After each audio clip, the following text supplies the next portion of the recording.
Let's go to Nona first. Nona Peltier with business news. The country's biggest retirement village operator, Nona, Ryman Healthcare. First half profit boosted by increased margins on the sale of older units. What's that mean? Well, look, there's a lot of people queuing up to move into retirement villages, aging population. It's what you'd expect with people looking, they don't really want to retire to a village. They need to retire to a village. So there's pent-up demand.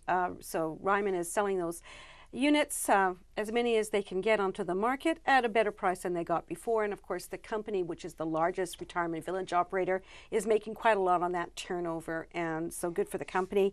And so their net profit rose 8.4% to $202.6 million in the first 6 months. Holy moly, that's a healthy old profit. Their underlying profit was 85.2, which is sort of shows the kind of way the company is going, and they're forecasting a very strong second half, which will give them a big lift for the rest of the financial year. And that was reflected in their share price, which rose nearly 3%, 24 cents to $9.45. Retail spending slowed to the slowest rate of more than 2 years in the September quarter. Right. What's going on there?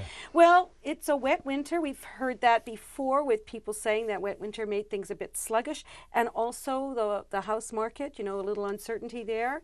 And the lack of major events. So we've had, so that was in comparison to previous times. So just to give you some contrast there, retail spending rose a seasonally adjusted 0.2% in the quarter ending September.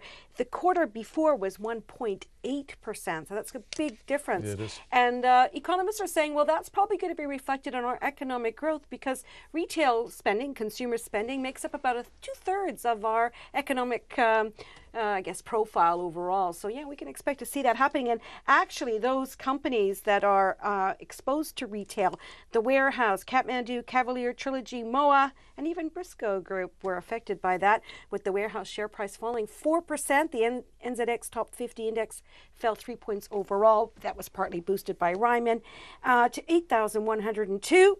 And you might wonder what the dollar was doing. I was just wondering that. Yeah, yes. It's trading at 68.8 US cents, 90.3 Australian, and 51.6 pence. Nona Peltier, thank you very much indeed, Nona.